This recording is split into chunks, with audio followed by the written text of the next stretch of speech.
Hello, Psych for Sore Mind viewers. As I'm sure all of you will know, we have Mr. Decca Heggie on it again, one of my most controversial guests of all time. He remains one of my most viewed videos, having him on before. I think it's fair to say that he splits the crowd. That's quite fair to say. So, Decca, how have you been and what's been going on with you? Well, thank you for having me back again, Doc. I'm in a fantastic place. I'm fit. I'm healthy. I've since we last spoke, I've actually been training. I'm in training now for a fight on June 18th, and I think it's having something to look forward to as set the mind in. Like I'm just one direct. I'm on one straight road now, and it's just June 18th, and that's obviously helped me with distractions from everything else that's been going on. Okay. I'm definitely going to come on to your fight a bit later on because I want to hear all about that. When you were last on, you said that there was quite a lot of stuff that you didn't feel or you weren't allowed to talk about. But my understanding is you're allowed to talk about it now. Is that correct? Do you mind enlightening It is, us? Doc. Yeah, yeah. So So, what is it? so what happened, Doc, was in December, I was arrested on three allegations that were made against me. Now, these three allegations came in the same day. Okay. So three different people, three statements were made, and I was pulled in for question. Now, the allegations were firearm, threats to kill with a firearm. Apparently, the lady that I won't mention says that I put a gun to her chin and Yeah. threatened her.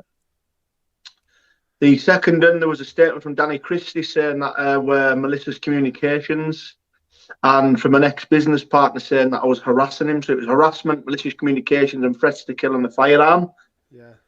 And what happened was, Doc, I was actually released on bail pending investigations, and I was told that I wasn't allowed to do any videos on social media. So through the Christmas period, from January, I went really quiet, and people were asking questions. Why is Decca not making any videos? Why is he gone so quiet? And that was the reason that I wasn't able to post. Now, when you say we're going to get back to the fight, when the Dean Lynch Ward challenged me to a bout in December, he must have taken my silence for weakness because he thought I've obviously bottled it. I've never replied back to him, but I couldn't reply back to anybody. I couldn't come on social media to make any videos, to respond to anything. Okay. And are you able to tell us what went down with those charges? What it was all about? 100%, yeah. All three were no further action. The investigation went on for a couple of months, and it came back that there was no further action. Now, I'll tell you the story about the more serious one. The gun allegation came from a former friend. We were friends for 14 years. She's probably watching now because you do attract a lot of trolls on these interviews. Absolutely. We were friends, and she knows this. She knows she was lying. And do you know what, Doc? When you have a friendship with someone for 14 years and you think you know them, 14 years is a long time to know somebody. Yeah. Now, story goes that this is the story. This is my story and the story with hers that she gave the police. That in August, the lady in question came round to my parents' house to cook my mother a birthday meal. And what happened was, the lady claims that after cooking the meal, we went upstairs. I put a gun to her chin, threatened to kill her. Then she stayed the night and went home the next day. Okay. Now, what happened was that allegation wasn't made until December. So I've put the gun to her chin apparently in August, yet the allegation wasn't made till December. Now, in between this is where this is where the NFAs obviously came in through text messages and things that she sent. So doing this as properly as possible. So in August, apparently I put the gun to her chin. Now, in September, she sent messages to my mother telling my mother that she loved me. Okay. So I've held the gun. Apparently, I've held the gun to her in August. In September, she sent messages to my mother telling me she loved me and she won't be seeing me anymore because I didn't want to be with her. Obviously, we were friends, but I didn't want a relationship. And then October, we didn't speak. And then in November, now this is the important thing, in November, after the Danny Christie fight, she called me and says, I'm worried about you. Are you okay? My reply to her was, because she was actually friends with Paddy Conroy, the notorious Newcastle gangster. I says to the lady, I says, can you have a word with Paddy? Because I'm not liking the things that he's saying about me online. She responded, I don't control what Paddy says. I then reply and say, go and fuck yourself, and hung up the phone on her. Now, that was the last conversation I had with her. Fast forward December, Danny Christie, my ex-business partner, and Rhonda all made allegations in the same day. Now, it was also found out that these three had been in communications online with each other. Yeah. So what you've got to look at here, Doc, is the conspiracy to bring me down. And this is what I keep saying, and this is what I'm trying to explain to you on the last one.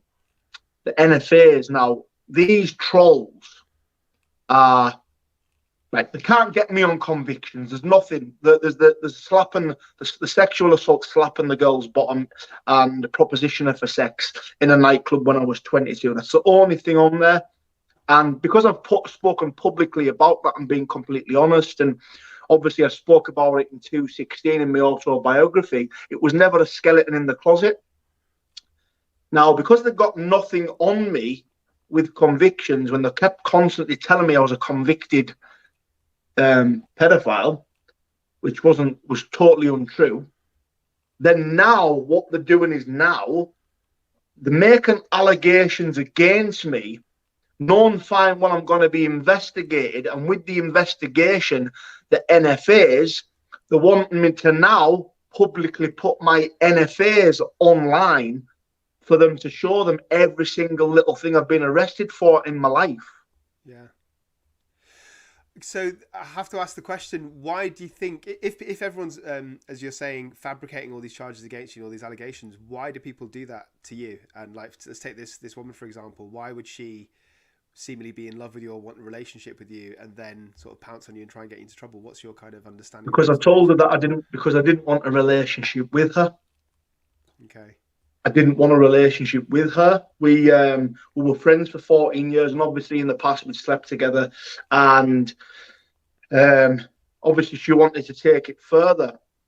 Now, when I told her that I didn't want to be with her, you know, the word woman scorn comes into it. But the thing is, Doc, after that, this lady is then in communications with some of the people that I've had beef with online. She starts putting a foot in the door with these people, and then these people are now talking to each other and discussing things publicly online that people can see. And then obviously the allegations came in December. Now, this is the same group of people that have came together that have probably been on your channel under the comments. I mean, a lot of these people have got like 20 profiles under the same person. But this is what I could not speak about at the time when we last done the interview. So you kind of explained your understanding of why this woman might have made allegations. What about everybody else? Like, what is it about you that attracts people trying to get you in trouble? Why does it keep happening? Well, you've got the thing, Doc. You've got obviously the Danny Christie situation that goes back to 2019. Well, me and him ended up having a fight, didn't we, online? Because he was actually part of the trolling campaign that started this. It was Danny Christie that actually started the whole campaign in the first place. Now, I don't know whether you've seen the footage of him saying that there was a video out there when he was claiming that it all started off for a bit of entertainment for the public. Okay.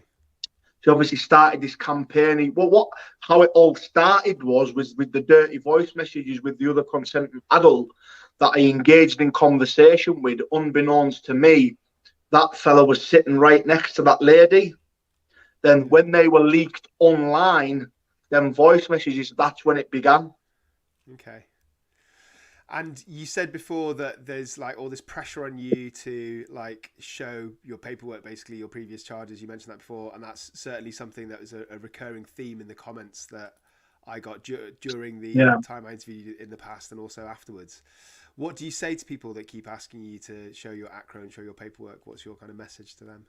I've put it online for everybody to see. Now, this is the thing, Doc. I've actually opened my life up to the world in the fact that, you know, invasion of privacy or a private life, to me, you don't think my life's that private anymore because, I mean, there's things on there that I wasn't proud of, especially that I got done for being racial abuse, but there's actually a story to that where I'm not actually racist at all, but obviously me and this guy had an argument and there was stuff on there that I wasn't proud of, but I was so open to put it online to show everybody that what these people were saying about me was so untrue. Now, I put my full convictions list online, and you know, there's things on there that I wasn't proud of, but you know, I wanted to be open because a lot of people follow me. A lot of people, you take inspiration from a lot of things that I say, so it was only right for me, for my followers, to see that this is all rubbish. Like this thing's just, but now they keep changing the goalposts, and this new agenda now is, I mean, guilty of NFA. So the way I see it, Doc, I could go to the police and make up a story about you and say that you've done something. Yeah. The police come and question you, investigate, no further action because there was no evidence, nothing's been found. Yet these people want me now to put up every single thing I've been arrested for in my life. Okay. So what they're trying to do is, what they want to do is now, because they don't have anything on the convictions with the NFAs, the no further actions, they want to pick things off there and then probably start a whole new hate campaign again on things that will probably be on there. So it just never really ends, does it? It's just constant, Doc. I've got another question for you, but I just wanted to remind all the viewers that you're very welcome to leave comments, but you have to subscribe first, and then you have to wait a minute if you want to leave comments. Yeah. And if you've got any questions for either of us, I can see quite a lot of trolls on there already. My next question to you, Decca. At least I don't get to see them. I don't see any. There's no comments. Okay, fair enough. Well, I'll keep it to myself. What do you regret putting everything online? Do you think that was a wise decision now in retrospect? I don't regret it, Doc. To be honest with you, right, and if you can't handle the heat on social media, don't be on it. Yeah. And the thing is with me, Doc, I've got such thick skin that these people have never budged me. Now, any man, I must be the greatest actor in the world, A-list fucking actor, or I'm telling the truth, and I am telling the truth, Doc. And the thing is, they've not moved me because I'm an innocent person. Have I made mistakes in my life? Of course I have. I'm probably guilty of being a womanizer back in the day. But the reason why I've not left social media is because I'm fighting my corner, because I know that I'm innocent from what these things that they say about me. Yeah. Well, I mean, you've told me the very first time we met, you told me that you were addicted to cocaine for like 15 years. So I don't think it's possible to do that amount of drugs for that long and not do things that are, you know, slightly dodgy or that you'd be embarrassed or ashamed about. So it doesn't surprise me at all. Do you, in the past, you've told me that there was a time where it would really affect your mental health and you would feel really hurt by like this witch hunt is what you called it, and about all these people trolling you. My question is, do you still feel the same? And if not, how have you managed to have a different outlook on it all? It's went on for 3 years, Doc, and when it first happened, I wasn't able to. I couldn't take it. It was really hard because, I mean, getting called the words that I was, it was kind of embarrassing in a way of having to walk the streets, and I kept on being paranoid, thinking people were judging me and all these nasty, awful things being said about me. And then it caused me a lot of anxiety and depression, and I'm already bipolar, so the fight every day with my mood swings because my mind's up and down. I'm going through different emotions all day. Yeah. And to deal with that, and then also have with that on top, the extra pressure of everything coming at me, it was probably one of the hardest things I've had to deal with in my entire life. Having to see a mental health team, see a psychiatrist, then speaking to people on a regular basis, and then it's like now the difference between now and then. I've totally accepted that I cannot control what happens on social media. I can control the way I think myself. Yeah.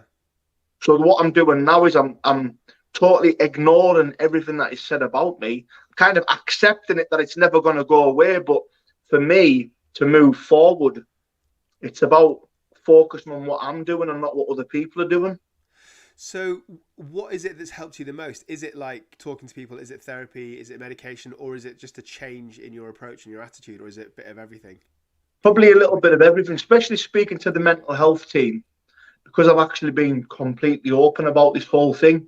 Being able to sit there and speak to someone that actually understands. So I'm not like getting frustrated with myself when I'm trying to explain things. And it's obviously the medication, because I mean, I'm not ashamed to say that I'm on like been put on like beta blockers to stop with me anxiety and panic attacks, and citalopram and quetiapine.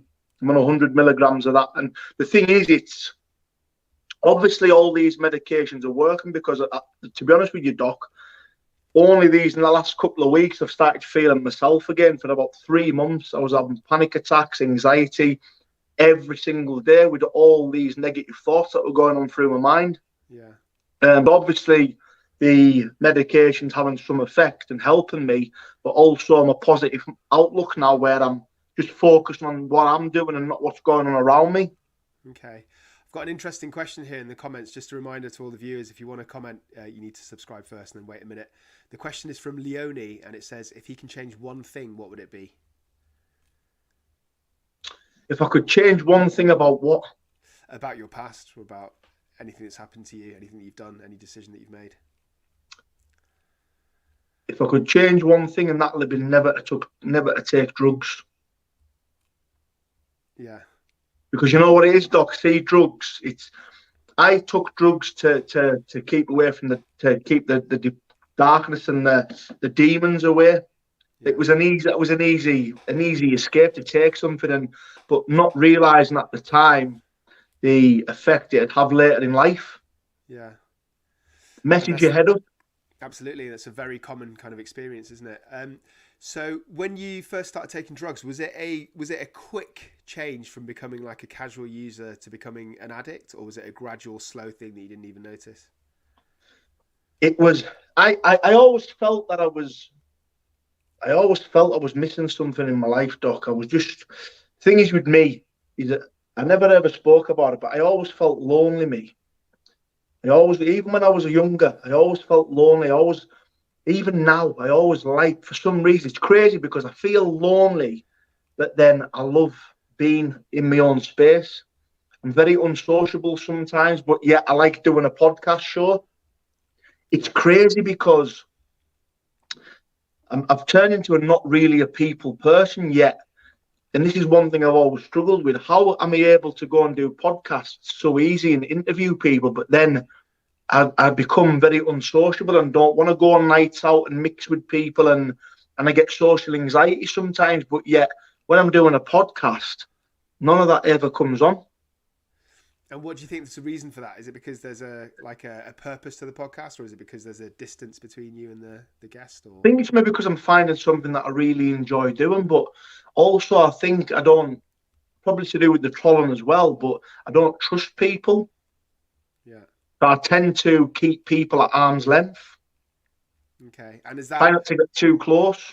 Has that always been a part of you, but it's kind of been exacerbated by the trolling, would you say? Exacerbated massively with the trolling, but yeah, I found the drugs was my escape, really. It was kind of like I always used to feel down and depressed, and I'd take the drugs to get high and feel happy, but it wasn't just cocaine. It was like codeine, tramadol, just stuff like that. Opiates just to give me a good feeling. Yeah. And it did used to take me away. It used to make me feel good, but then it's like, then it turns into you being reliant on it, Okay. doing it every day. And just going back to something you talked about earlier, Decca, you said that there was a point where you felt really sort of paranoid. You felt that people were watching you, especially when you were out, because you had such a kind of controversial profile on social media. Out of curiosity, did anybody ever actually recognise you out in public? Did anyone approach you? Did anyone talk to you? And if so, what was it like? What did they say to you? Do you want to know something, Doc? In the whole, like, I'm hand on heart, openly say this: in the 3 years of the Trollen abuse and the controversy that surrounded me, not one person has ever came up to me and said anything. And it actually caused me paranoia through the fact that I was getting death threats. I had an acid attack threat that was going to get acid through over my face. I was also going to be shot with a shotgun. So with these little threats, and my old address was actually posted online for people to see. So if you're being called these vile names, there could be some vigilante out there that doesn't like these sort of people, knows my address, and the next thing I'm defending my life at my doorstep. Do you know what I mean? So, and as far as you know, did anybody actually go to your old address, or you don't know? People turned up and started putting posters outside of the address. Wow. So that caused a lot of trauma and anxiety and not worry, but the worst thing that I was more concerned about was my own actions. I didn't want to be put in a position where I was having to use force or be put in where my life's at threat and I have to defend myself. And did you feel, obviously you felt under threat as anybody would in that situation. You're a pretty hard guy, let's face it, you were a bare knuckle boxer. Did part of you feel like angry or feel that you wanted to, you know, have a physical altercation or get revenge on the people that were threatening you? Is that part of the feeling or not? Yeah. I wanted to do naughty things to people. I didn't. I felt like they ruined my life a little bit. I had a lot of bitterness, and I used to sit, and I used to go to bed, and I used to get thoughts in my head of what I wanted to do. I would actually play over scenarios in my head that if I caught up with certain people, I don't know. I mean, I don't know what you would call that, but I was. I lived it for quite a long time. Yeah, I suppose it's like obsessive ruminations about, like, almost fantasizing about getting violent revenge on people, isn't it? And I was also fantasizing the catching. I wanted to catch people in the act. I wanted to, these people that were saying so many bad things about me, I was actually wanting to bump into them and wanting to catch them. Like someone was coming outside my house, I wanted to catch them at the time of doing it, but it was never the case. But you know what, Doc? I'm quite thankful that I never, because I don't know what would have happened. You can't say what if I would have done something or didn't. When you're put in a position and backed into a corner, it's just something that I wouldn't even like to think about. Okay.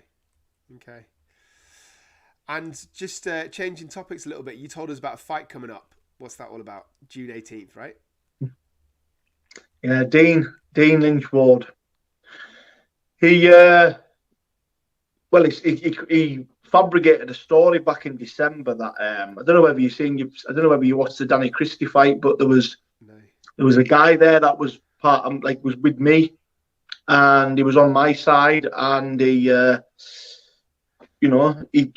concocted a story up that apparently he asked to see my paperwork before the fight, but then after the fight, he's asked me to be part of 3D Fight Club. So before the fight, apparently he's asked for my paperwork. I've refused to show him it. So then he turns on me. But the real story is, never ever asked for paperwork.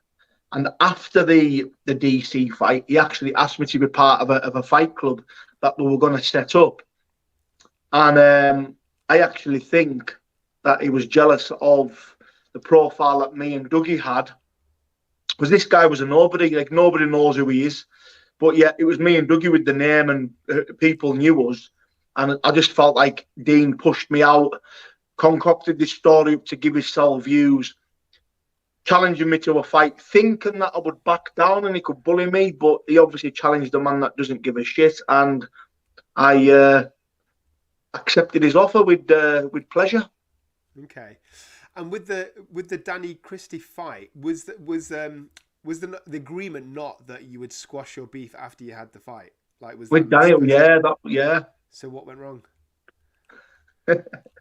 He actually, when we had the fight with Danny, when we shook hands and that was the end of it, 2 days later, he started posting comments on YouTube, kicking off this.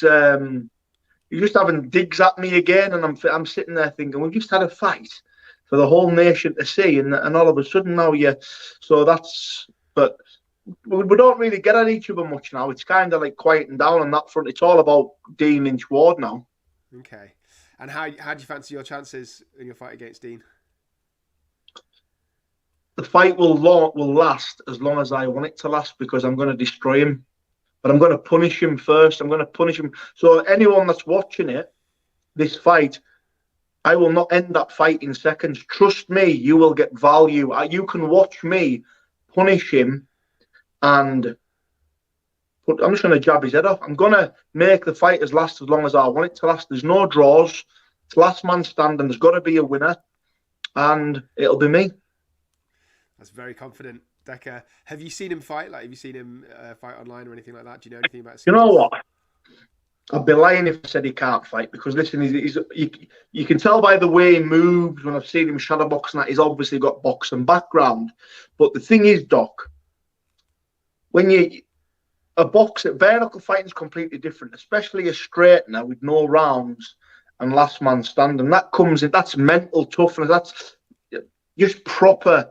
That's like proper gladiator style.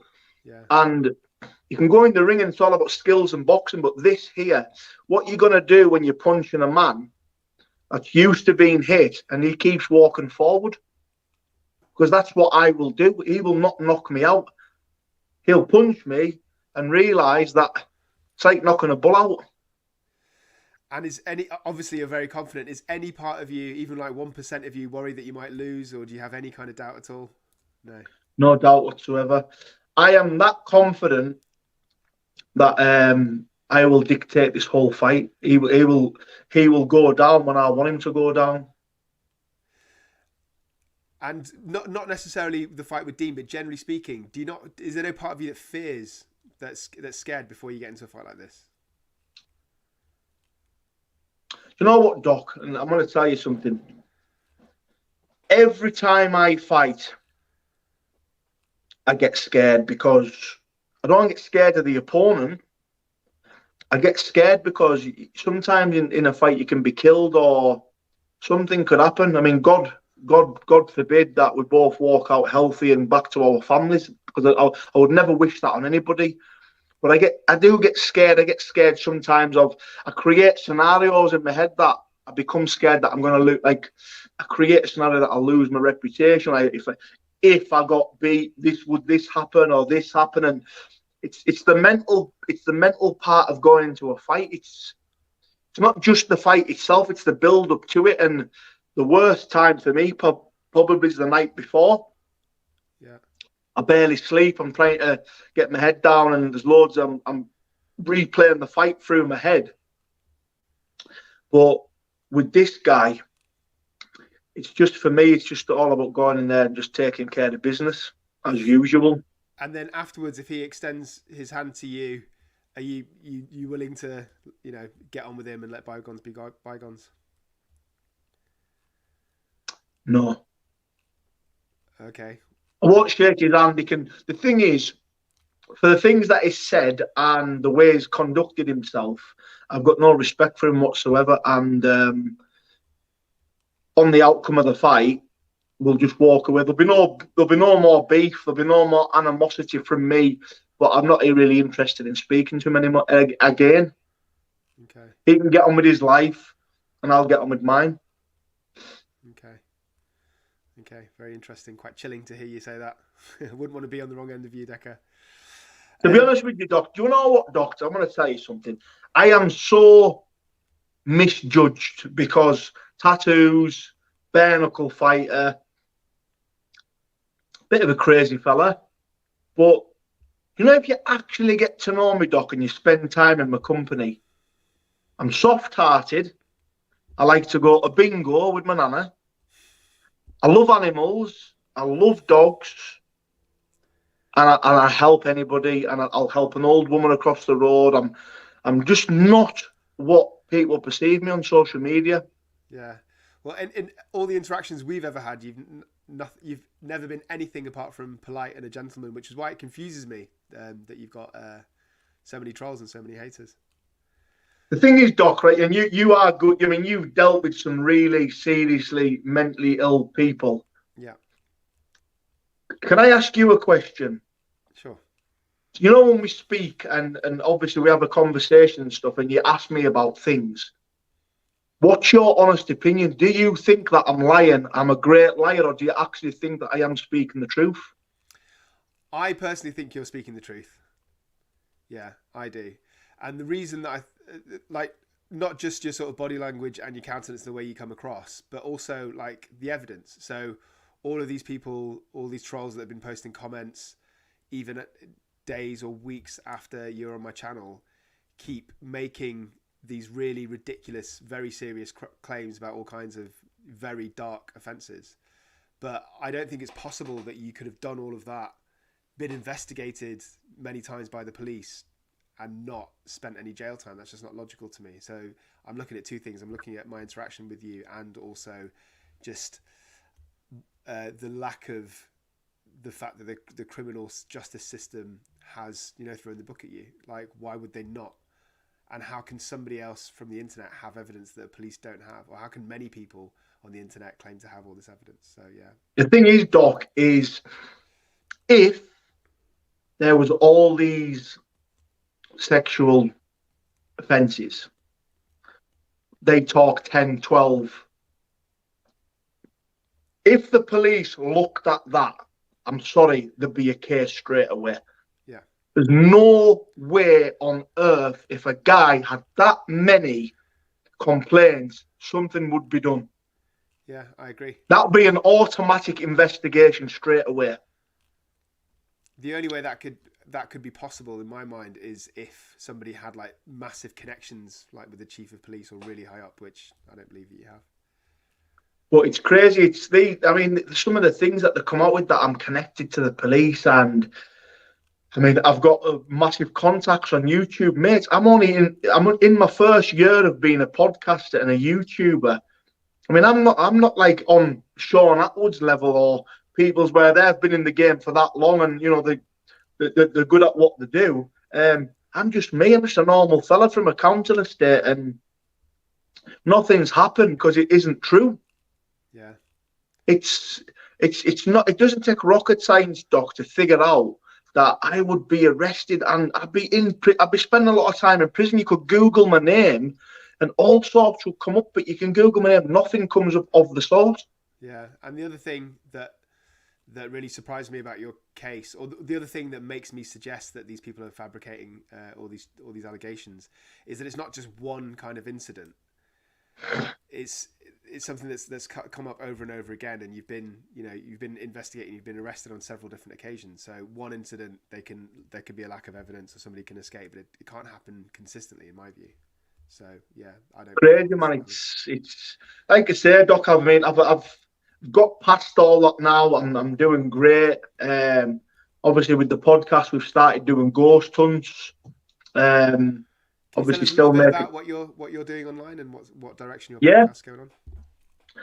Like we was talking off camera before, Doc. It's quite crazy because me and Axel, who got the official All or Nothing podcast, we make really, really good content with podcast interviews and documentaries. Yet the controversial videos get more views.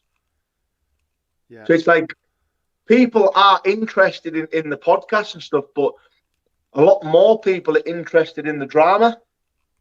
Yeah, absolutely. But we're building something special, man. It's, we're doing the documentaries, we're doing the podcast. Now we've introduced the ghost hunts.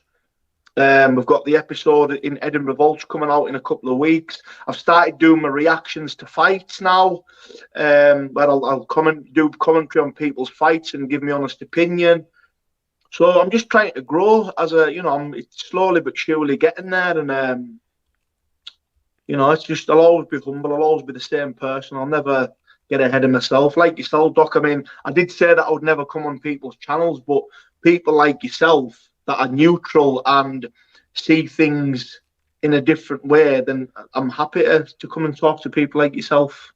Great. No, I appreciate you coming on. And I think it's quite easy to either just acquiesce to guests and agree with them, or do the opposite, just be really aggressive and argue constantly. But I'm not really into that. I think I just want to be, as you say, neutral and give everybody an opportunity to explain themselves. You don't think it's crazy, Doc, that, do you know, when you give me a voice, I mean, you'll have noticed this yourself, when you give me a voice and you disagree with the trolls, they're on you like bloody a swarm of bees.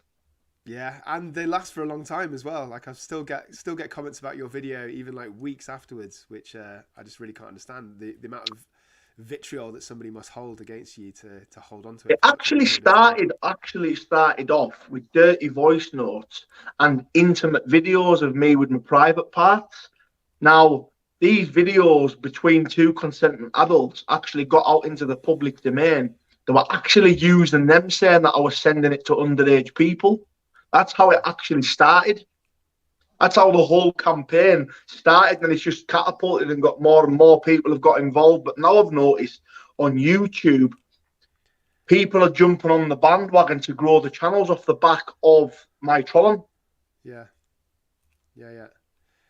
And how are they doing that exactly? Are they making videos about you, or are they reposting videos that you're on, or a bit? Going against me by reposting old things that was like up 2 years ago, but they just keep bringing it back to light, like text messages. And you got to remember, Doc, all these messages and voice notes and intimate videos were between two consenting adults.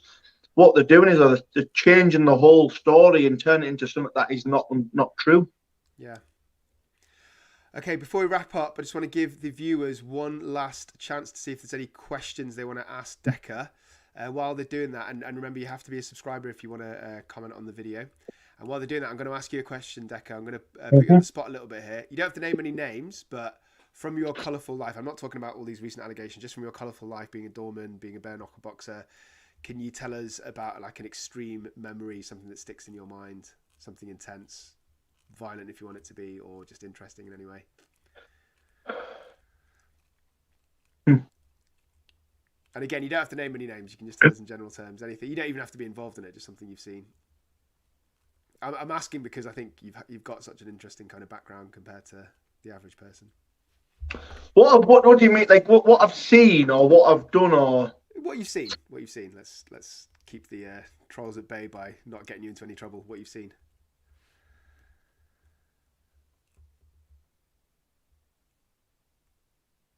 Seen all sorts. Seen a lot of things. Do